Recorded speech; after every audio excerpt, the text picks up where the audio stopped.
तो स्वागत है आप सभी का मेरे YouTube channel Sachin education hub पर। तो दोस्तों, आज का हमारा टॉपिक है कि कॉन्टीन्यूस ऑडिट किसे कहते हैं और कॉन्टीन्यूस ऑडिट करने के क्या फ़ायदे और क्या नुकसान हैं किसी भी कंपनी को। ठीक है जी, तो आज हम इसी टॉपिक को अच्छे से डिस्कस करने वाले हैं। एक प्रॉपर क्वेश्चन है आपके लिए जो एग्ज़ाम बेस आपको डन कर मतलब आ भी सकता है कभी भी, और एक लॉन्ग क्वेश्चन आपके लिए प्रिपेयर अच्छे से हो जाएगा। ठीक है जी, तो बिना किसी देरी से सबसे पहले स्टार्ट करते हैं कि कॉन्टीन्यूस ऑडिट का मतलब क्या है। लेकिन शुरू करने से पहले एक इंपॉर्टेंट चीज़ मैं ज़रूर बता देता हूँ कि अगर आप में से किसी स्टूडेंट को कोई कॉमर्स सब्जेक्ट से रिगार्डिंग नोट्स की रिक्वायरमेंट है तो आप हमारे टेलीग्राम चैनल, वेबसाइट या व्हाट्सएप चैनल पर ज्वाइन हो सकते हैं। लिंक आपको चैनल के वीडियो डिस्क्रिप्शन में मिल जाएंगे। और अगर किसी भी सब्जेक्ट की क्लासेस की भी रिक्वायरमेंट है तो डिटेल्स आपको क्लासेस की वीडियो डिस्क्रिप्शन में मिल जाएंगी। Let's go. हाँ जी, तो अब सबसे पहले कॉन्टीन्यूस ऑडिट का मतलब क्या है। देखिए, कॉन्टीन्यूस ऑडिट एक एक्चुअली ऐसा टाइप ऑफ ऑडिट है जिसमें जो ऑडिटर है वो कंपनी के फाइनेंशियल ट्रांजैक्शंस को, कंपनी के फाइनेंशियल अकाउंट्स को प्रॉपर्ली एग्जामिन और वेरीफाई करता है at a regular interval in the financial year. मतलब देखो, ज़्यादातर कंपनीज़ के अंदर आपने देखा होगा कि पूरे साल में पहले फाइनेंशियल ईयर में अकाउंट्स प्रिपेयर किए जाते हैं और फिर एक ही बार में सिंगल ऑडिट के दौरान सारे अकाउंट्स को प्रॉपर्ली चेक कर लिया जाता है। पर आपको भी पता है कि इतनी सारी ट्रांजैक्शन पूरे 12 महीने की जो होती हैं उनको एक एक ही बार में सारा चेक कर पाना काफ़ी मुश्किल होता है एक ऑडिटर के लिए। और स्पेशली जब बड़े बड़े लार्ज लार्ज लार्ज ऑर्गेनाइजेशंस की बात की जाती है जहाँ पे हाई वॉल्यूम ऑफ ट्रांजैक्शन होता है, वहाँ पे तो सिंगल ऑडिट कर पाना काफ़ी मुश्किल होता है। तो इसीलिए continuous audit is very very important. तो कॉन्टीन्यूस ऑडिट ज़्यादातर रेगुलर इंटरवल पे ऑडिटर करता है। यानी वो कभी मंथली भी कर सकता है, कभी क्वार्टरली भी कर सकता है और कभी सेमी एनुअली भी कर सकता है, according to the type of organisation. तो ये एक और ऑनगोइंग प्रोसेस है जो एक ऑडिटर डन करता है फ्रीक्वेंटली विजिट करके एक ऑर्गेनाइजेशन के अंदर, और ये देखने के लिए वहाँ पे जाता है कि जो अकाउंट्स प्रिपेयर किए जा रहे हैं क्या वो प्रॉपरली डन किए जा रहे हैं, और जो फाइनेंशियल रिकॉर्ड प्रिपेयर किए जा रहे हैं क्या वो प्रॉपरली अपडेटेड है, क्या वो प्रॉपरली एक्यूरेट है। इन सब चीज़ों को चेक करने के लिए हमें मतलब जो ऑडिटर है वो कॉन्टीन्यूस ऑडिट करता है। तो कॉन्टीन्यूस ऑडिट एक ऐसा ऑडिट है जिसमें जो ऑडिटर है वो फ्रीक्वेंटली यानी रेगुलर इंटरवल पे ऑर्गेनाइजेशन में विजिट करता रहता है और उनकी फाइनेंशियल ट्रांजैक्शन और अकाउंट्स को प्रॉपर्ली एग्जामिन और वेरीफाई करता है, ये देखने के लिए कि जो अकाउंट्स प्रिपेयर किए जा रहे हैं वो अप टू डेट हैं कि नहीं, और जो अकाउंट्स हमने बनाए हैं is it showing the true and fair view और नॉट। ठीक है जी। अब इसके बाद हम समझते हैं कि जो हम कॉन्टीन्यूस ऑडिट कर रहे हैं इसका मेनली बेनिफिट क्या है। देखिए, कॉन्टीन्यूस ऑडिट का मेनली जो बेनिफिट है, सबसे पहला बेनिफिट आपके सामने आएगा early detection of error and fraud. Of course, देखो कॉन्टीन्यूस ऑडिट जब आप कर रहे हो तो आपका मतलब जो ऑडिटर होगा वो कंपनी में रेगुलरली विजिट करेगा। जब वो रेगुलरली विजिट करेगा तो कहीं ना कहीं रेगुलरली उसके सामने अकाउंट्स थोड़े से होंगे, मतलब ज़्यादा जो वॉल्यूम ऑफ ट्रांजैक्शन जो होगा रेगुलरली विजिट करने पर काफ़ी कम होगा, जिसके बेसिस पे वो बड़े आराम से काम कर पाएगा और कहीं ना कहीं वो उस चीज़ से जल्दी एरर और फ्रॉड भी ढूंढ पाएगा। यानी रेगुलर बेसिस पे जब विजिट करेगा ना ऑडिटर तो उसके सामने ज़्यादा ट्रांजैक्शंस नहीं होंगी, तो ज़्यादा ट्रांजैक्शन ना होने की बेसिस पे उसके सामने एरर और फ्रॉड अगर कोई हो रहा है तो उसको जल्दी दिख जाएगा। तो जल्दी से अगर वो चीज़ डिटेक्ट हो जाती है तो हम जल्दी से उसको ठीक भी कर लेंगे, जिससे हमारे पूरे फाइनेंशियल ईयर में कोई भी अफेक्ट ज़्यादा नहीं पड़ेगा। तो इसीलिए जब कॉन्टीन्यूस ऑडिट होता है तो उससे सबसे पहला बेनिफिट ये भी मिलता है कि एरर एंड फ्रॉड तो जल्दी डिटेक्ट हो ही जाते हैं, और साथ ही साथ जो आपके फाइनेंशियल अकाउंट्स होते हैं उसमें जो risk of material miss statement होता है वो भी काफ़ी कम हो जाता है। सेकेंड है हमारा अपडेटेड फाइनेंशियल रिकॉर्ड। देखिए, कॉन्टीन्यूस ऑडिट करने से जो अकाउंट्स हैं वो प्रॉपर्ली अप टू डेट रहते हैं, मैंने ऊपर भी बता दिया था। अब ऑब्वियस ही बात है, फ्रीक्वेंटली जब हम चेक करते रहेंगे अपने फाइनेंशियल बुक्स को तो ऑटोमेटिकली उसमें अगर कोई गलतियां हैं तो उसको ठीक करवाता जाएगा ऑडिटर, जिससे आपके जो फाइनेंशियल रिकॉर्ड्स हैं वो अप टू डेट हो जाएंगे, एक्यूरेट हो जाएंगे, और उसकी जो इन्फॉर्मेशन है वो काफ़ी वैल्यूएबल हो जाएगी किसी भी यूज़र के लिए डिसीजन मेकिंग करने के रिगार्डिंग। ठीक है जी। After that is improve the internal control. देखिए, फ्रीक्वेंटली विजिट करने से जो ऑडिटर है ना वो एज अ डेटरेंट काम करता है, किसके अगेंस्ट, फ्रॉड एंड एरर के अगेंस्ट, मतलब फ्रॉड के अगेंस्ट स्पेशली। देखो, जो एम्प्लॉयज़ सोच भी रहे होंगे ना फ्रॉड करने का वो भी नहीं कर पाएंगे, क्यों? क्योंकि जब फ्रीक्वेंटली विजिट करता रहेगा ना ऑडिटर, तो उसको भी पता है कि मेरा जो फ्रॉड है वो ऑडिटर पहचान लेगा बड़ी जल्दी, क्योंकि उसके अंदर ये स्किल्स होती हैं, तो वो बहुत जल्दी क्या समझ लेता है, फ्रॉड को समझ लेता है। तो अगर कॉन्टिन्यूस ऑडिट कोई ऑडिटर कर रहा है ना, तो उससे कहीं ना कहीं आपकी कंपनी में अगर कोई फ्रॉड हो भी रहा होगा, कोई एम्प्लॉय गलत काम कर भी रहा होगा, तो वो नहीं कर पाएगा। यानी उसको भी क्या करना पड़ेगा, जो भी काम करना पड़ेगा वो प्रॉपर अकाउंटिंग और फाइनेंशियल प्रैक्टिसेस को फॉलो करके करना पड़ेगा। जिससे क्या होने वाला है, जिससे कंपनी का इंटरनल कंट्रोल और स्ट्रेंथफुल बनने वाला है और इम्प्रूव होने वाला है। ठीक है। Immediate rectification. अब मुझे ये बताओ, अभी हमने बात करी कि जो भी प्रॉब्लम्स अगर मतलब जो भी प्रॉब्लम्स हैं, अगर सिंगल ऑडिट के दौरान पूरे 12 महीने के बाद पता चलती होंगी, तो आप ठीक नहीं कर पाओगे ना जल्दी से। आपको यही नहीं पता चलेगा कि किस महीने में वो प्रॉब्लम हुई है, तो प्रॉब्लम हो जाए मतलब वहाँ पे पता नहीं चलेगा। कहीं ना कहीं अगर कॉन्टिन्यूस ऑडिट करता जाएगा ना ऑडिटर, तो उसको टाइमली बेसिस पे वो इशू नज़र आ जाएंगे, और जो भी इश्यूज उसके कॉन्टिन्यूस ऑडिट के दौरान उसको नज़र आते हैं ना, वो उसी समय उसको ठीक करवाने में मदद कर देता है, जिससे कंपनी जल्दी से उस चीज़ को रेक्टिफाई कर लेती है, और इससे मैनेजमेंट जल्दी से करेक्ट एक्शन लेकर कहीं ना कहीं अपने लॉन्ग टर्म फाइनेंशियल डैमेज को बचा लेता है, लॉन्ग टर्म फाइनेंशियल रिस्क को कम कर लेता है। Next point is accurate interim financial reporting. देखो, बहुत सारी ऑर्गेनाइजेशन को interim financial reporting banana is very very compulsory.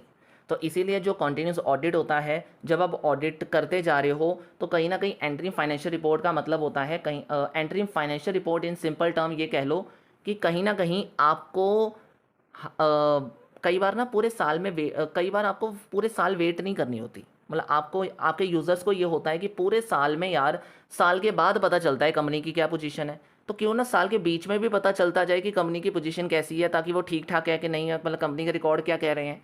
तो कुछ कंपनीज़ को एंट्री फाइनेंशियल रिपोर्ट बनाने के लिए बोला जाता है।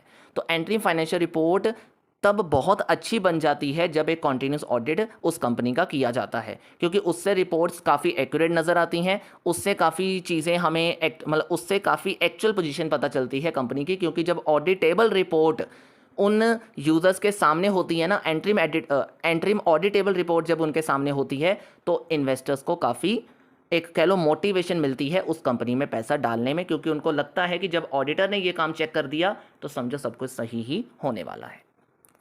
अब उसके बाद है डिसएडवांटेज ऑफ कॉन्टिन्यूस ऑडिट। अब क्या नुकसान हो सकते हैं आपको? तो सबसे पहला नुकसान है हाई कॉस्ट। अब मुझे ये बताओ, मैंने अभी कहा, मैंने पहले बताया था अभी कि सिंगल ऑडिट के दौरान क्या होता है, एक ही बार की कॉस्ट पे करनी पड़ेगी कंपनी को अपने ऑडिट के लिए। लेकिन जब कॉन्टिन्यूस ऑडिट करवाएगा तो ऑडिटर बार बार आएगा ना आपकी कंपनी में, तो जब ऑडिटर बार बार आएगा तो उसके दिमाग में बार बार प्रेशर पड़ेगा, बार बार उसका टाइम जाएगा, बार बार ऑब्वियसली बात है वो आपके लिए यहाँ पे कुछ करने आ रहा है, आपकी कंपनी को बेटर बनाने आ रहा है, तो वो जितना सिंगल ऑडिट में खर्च होना है आपका पैसा उससे डबल ही मांगेगा। यानी कॉन्टिन्यूस ऑडिट में ऑब्वियसली बात है ईयर एंड वाले ऑडिट से काफ़ी ज़्यादा एक्सपेंस हमें ऑडिटर को पे करने पड़ेंगे, मीन्स हमारी ऑडिट फीस थोड़ी ज़्यादा हो जाएगी, और फ्रीक्वेंटली विजिट करने से कहीं ना कहीं जो टाइम है और जो रिसोर्सेज है वो भी बहुत ज़्यादा लगेंगे। तो ऑटोमेटिकली ये सब चीज़ों की डिमांड फिर एज अ मनी कौन मतलब एज अ कह लो कि कॉस्ट बेसिस पे आपको ही बियर करनी पड़ेगी, right. Second one is interruption in the daily operation. अब मेरी बात सुनो, कंपनी के काम भी तो बहुत बड़े होते हैं। अब बड़ी बड़ी कंपनी में अगर कॉन्टिन्यूस ऑडिट करवाने लग गए तो एक ऑडिटर आता तो जाएगा आपके काम को ठीक करवाने के लिए, पर जो डेली के ऑपरेशन उस समय में रुक जाएंगे वो क्या? अब अपने आप सोचो, बड़ी बड़ी कंपनी के बड़े बड़े टास्क भी तो होते हैं ना हर दिन में। तो अगर एक ऑडिटर एक ऐसे दिन में आ जाए जिस दिन में कंपनी के बहुत बड़े बड़े काम चल रहे हैं, तो वहाँ पे आप एक ऑडिटर को संभालोगे या अपने सारे काम को देखोगे, अपनी मीटिंग्स करोगे या उस ऑडिटर को देखोगे? मैं ये नहीं कह रहा बैलेंस हो जाएगा, पर फिर भी ये बैलेंस करने में ही काफ़ी ज़्यादा आपके काम में इंटरप्शंस आपको फील होती हैं। तो कहीं ना कहीं कॉन्टिन्यूस ऑडिट का मतलब है लगातार अगर ऑडिटर विजिट करता रहेगा तो एम्प्लॉयज़ का ध्यान वहाँ पे नहीं जा पाएगा जहाँ पे उनको लेकर जाना चाहिए, यानी कंपनी के गोल की तरफ से वो ध्यान उनका क्या है, हटता जा सकता है। कहीं ना कहीं ऑडिटर को टाइम देने की वजह से उनका जो मेन टास्क है वो भी रुक सकता है। ठीक है। Possibility of कल्यूजन। देखो, कल्यूजन का मतलब होता है सेपरेट कॉन्ट्रैक्ट बना लेना, सेपरेट एग्रीमेंट कर लेना। अब ऐसा भी तो हो सकता है जब कॉन्टिन्यूसली ऑडिटर आता जाएगा तो क्या पता आपकी कंपनी में किसी एम्प्लॉय के साथ उसकी दोस्ती हो जाए, या किसी मैनेजमेंट के पर्सन के साथ उस ऑडिटर की दोस्ती हो जाए, तो क्या पता वो आपस में कोई अपना सीक्रेट एग्रीमेंट ही कर लें किसी चीज़ को लेकर। तो ऑब्वियसली बात है वहाँ पे इंडिविजुअल इंटरेस्ट जुड़ गया ना, तो एक ऑडिटर भी वहाँ पे ख़राब हो गया और उसका मैनेजमेंट भी ख़राब हो गया। तो कहीं ना कहीं होता है कि जब एक ऑडिटर लगातार विजिट कर रहा है ना किसी जगह पर, तो hopefully there is a chances that कि वहाँ पे कल्यूजन हो सकता है, वहाँ पे कहीं ना कहीं कुछ गलत हो सकता है, यानी कुछ ऑडिटर से गलत चीज़ें करवाई जा सकती हैं। ठीक है। Then is over reliance on the auditor. मैंने ऊपर ही अभी इस चीज़ को दोबारा से क्लियर कर देता हूँ। ऊपर मैंने थोड़ा सा छोटा बताया आपको, अब मैं आपको बता देता हूँ कि ओवर रिलायंस का मतलब आप क्या समझोगे। अब अपने आप सोचो कि आपको पता है कि आपने आपके ऑडिटर ने आके सब कुछ कर ही लेना है, आपको क्लियर है ना कि आपका ऑडिटर आएगा एक एक महीने बाद आके आपके अकाउंट्स चेक कर लेगा, या क्वार्टरली आएगा मतलब क्वार्टरली अपने आपके अकाउंट्स को चेक करके चला जाएगा, जो एरर होंगे वो हमें बता देगा, हम उसको ठीक कर लेंगे। तो आप जो काम करते हो ना वो बेफिक्र होकर कर लेते हो, यानी कहीं ना कहीं एम्प्लॉय ये सोचता है अरे यार छोड़ो, हमने क्या, कोई गलती आएगी तो बाद में देख लेंगे, हमारा ऑडिटर निकाल के दे ही देगा ना। तो अगर ऑडिटर भी आता है गलती से उसको वो चीज़ नहीं पता चलती जो आपने गलती करी थी, तो वो गलती की गलती वहाँ पे ही रह गई, समझ में किसी को आएगा नहीं बाद में। तो कहीं ना कहीं टेंशन फ्री हो जाते हैं कई बार कुछ एम्प्लॉयज़। ठीक है, उनके मन में होता है कि यार हमारी गलती पकड़ी जाएगी, वहाँ पे प्रॉब्लम आएगी, पर आजकल ना, और आजकल जो एम्प्लॉयज़ है या मैनेजमेंट है या स्टाफ है, वो इस चीज़ की फिक्र नहीं करता। वो कहता कोई बात नहीं यार, हमने नहीं रीचेक करना, हमने नहीं ऐसा काम करना, हमने बेफिक्र होकर काम करना है, कोई गलती आएगी तो बाद में देख लेंगे। ऐसा सोचकर हम काम करते हैं, जिससे जो एरर्स हैं वो कई बार अगर ऑडिटर ने कैच नहीं किए तो वहाँ पर प्रॉब्लम हो जाएगी। ठीक है, तो ये एज्यूम करके चलना कि ऑडिटर हमारे सारे एरर को चेक कर लेगा, हम बाद में सब चीज़ें चेक कर लेंगे, तो this is a problem. And the last thing is duplicate checking. अब अपने आप सोचो कि जब एक कॉन्टिन्यूस ऑडिट होगा, जैसे सपोज करो मैं ऑडिट करने गया, मैंने परचेज बुक का ऑडिट करना है, कंपनी के परचेज बुक्स का ऑडिट करना है। तो मैं परचेज बुक मैंने चेक किया, मैंने मतलब कह लो एक क्वार्टर वाइज करना चेक कर दिया। तो मैंने क्या किया, एक बार ना मैं जब क्वार्टर का चेक करने गया तो मैंने एक महीना एक्स्ट्रा भी चेक करके चला गया, क्योंकि मुझे पता था कि मैं लेट गया हूँ। तो सपोज़ मैंने यहाँ पे एक एग्जांपल देता हूँ, जुलाई महीने का मैंने ना क्या करना था, ऑडिट पहले ही कर दिया था, यानी पहली बार में जब मैं विजिट करा था ना उस ऑर्गेनाइजेशन में, तो मैंने पहले ही ऑडिट कर दिया। तो अब मैंने दोबारा से जब मैं विजिट करा ना, तो मैंने दोबारा जुलाई से ही शुरू कर दिया। मैंने ये देखा ही नहीं कि जुलाई का तो मैं कर चुका हूँ, कोई प्रॉब्लम नहीं है, डबल चेक हो जाएगा। लेकिन वो डबल चेकिंग आपका टाइम और आपका रिसोर्सेज, आपके टाइम और आपके रिसोर्सेज दोनों को वेस्ट कर रहा है वहाँ पे। तो वो चीज़ है प्रॉब्लम वहाँ पे। डबल चेकिंग प्रॉब्लम नहीं है, डबल चेकिंग से होने वाले एफर्ट और टाइम को जो वेस्ट किया जा रहा है वो एक प्रॉब्लम है यहाँ पे। ठीक है जी, तो ये है all about your continuous audit, जिसमें आपके एडवांटेजेस और डिसएडवांटेजेस कवर किए हैं मैंने, और अच्छे से बताया है आपको ये कंसेप्ट। आई होप आपको ये चीज़ें अच्छे से क्लियर हो गई हैं। तो जल्दी से वीडियो को लाइक और शेयर करके जाइएगा। अगर चैनल पे नए हो तो सब्सक्राइब का बटन भी ज़रूर दबाइएगा। Thank you so much, have a nice day.